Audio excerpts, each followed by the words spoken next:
Welcome back to Learning Anatomy with Dr. Bakare. If you are new to this space, you are also highly welcome. This is another quiz time, and in this section, we will be looking at some structured questions that are related to the shoulder joint. I've put up a lecture on the shoulder joint. If you've not checked up that lecture, please kindly go and do so before taking up this quiz.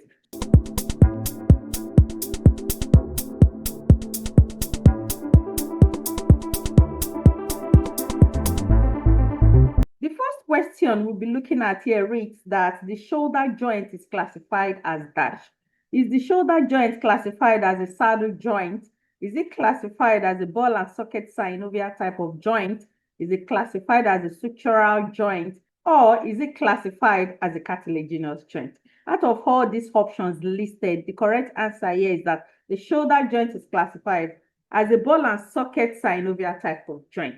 It is a ball and socket type of joint because the head of the humerus is what serves as the ball, while the glenoid cavity of the scapula is what serves as the socket. So it is a ball and a socket type of joint. And it is synovial because it has synovial apparatus embedded within the joint space. I've tried to describe this in details in our lecture on the shoulder joint. Now let's go to the second question, and this reads that dash increases the depth of the glenoid cavity. Is it the articular cartilage that increases the depth of the glenoid cavity?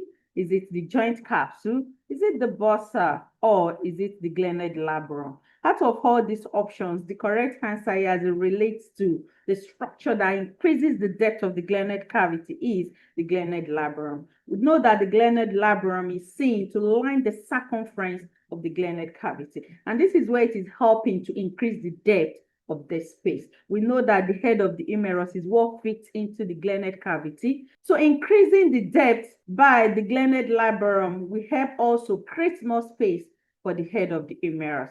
And this is the correct answer. Now let's go to the third question, and this reads that the glenohumeral ligament dash. The glenohumeral ligament, is it seen to be limited to the posterior region of the shoulder joint? Is the glenohumeral ligament seen to have an anterior and posterior component? Is the glenohumeral ligament seen to prevent the anterior displacement of the shoulder joint? Is the glenohumeral ligament seen to traverse the lesser and the greater tubercles? The correct answer here as it relates to the glenohumeral ligament is the fact that it prevents the anterior displacement of the shoulder joint. This ligament is limited to only the anterior region of the shoulder joint. It is not seen at the posterior part of this joint, and this is why it is helping to prevent the displacement of the shoulder joint anteriorly. Hence, this is the correct option. Other options here that are listed are incorrect about the glenohumeral ligament. It is not limited to the posterior region of the shoulder joint, as we have initially stated. We said that this ligament is seen in the anterior region of this joint. It is not also seen to have both anterior and posterior components. It is seen to have the superior, middle, and inferior subcomponent. And it is not also seen to traverse the lesser and the greater tubercle. It is the transverse humeral ligament that is seen to traverse the lesser and the greater tubercle. Hence, the correct answer here is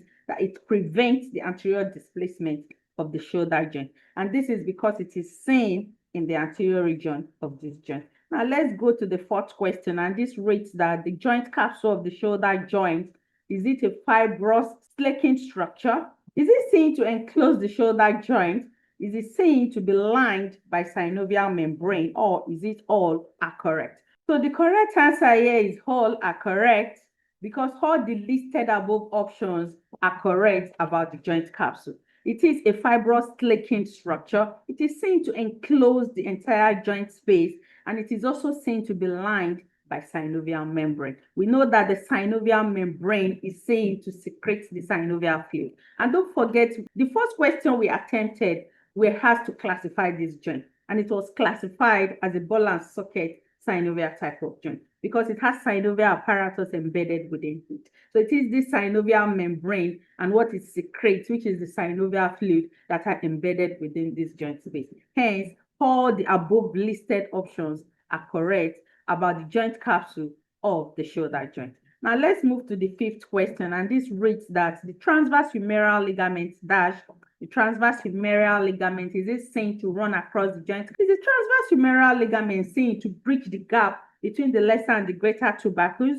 Is the transverse humeral ligament seen to have the superior, the middle, and an inferior subset? Or is it all of the above? The correct answer here as it relates to the transverse humeral ligament is the fact that it bridges the gap between the lesser and the greater tubercles. This is the correct answer here as it relates to this ligament. This ligament is not seen to cross the shoulder joint. It is seen to be limited to just the superior region of the humerus.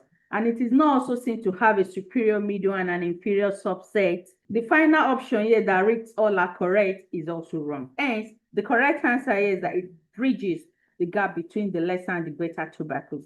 And this is where it is transforming the indentation created between these two tubercles into a passageway for the tendon of the long head of the biceps brachii muscle. We've also tried to highlight this in details in our lecture on the shoulder joint. The sixth question here reads that which of the following provides stability for the shoulder joint? Is it the long head of the biceps? Is it the teres minor? Is it the subscapularis? Or is it all are correct? The correct option here is all are correct. All the above listed here are correct as muscles that provide structural stability for the shoulder joint. Now let's go to the seventh question. This reads that which of the following is not a rotator cuff muscle? Is it the triceps brachii muscle? Is it the teres minor? Is it the subscapularis? Or is it the infraspinatus?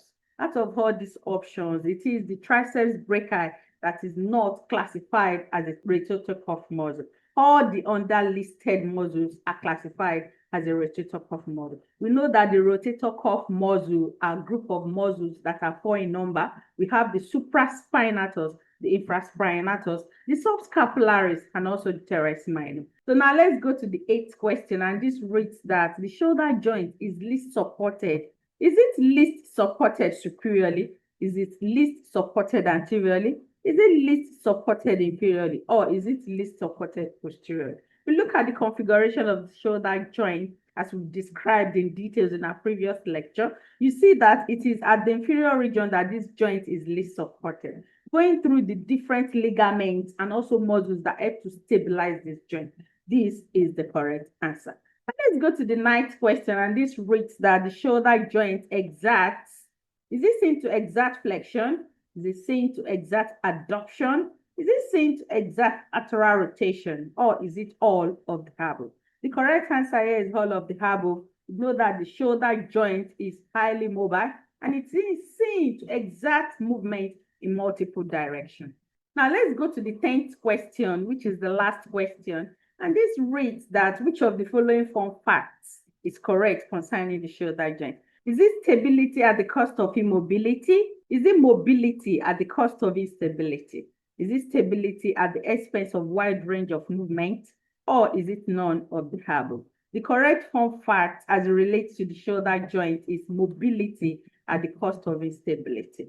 We know that the head of the humerus is quite bigger than the glenoid cavity of the scapula. So stability at this junction is compromised. Why this is seen to allow for a wider range of movement. And this is why mobility at the cost of instability is the correct option as it relates to the fun fact stated here about the shoulder joints.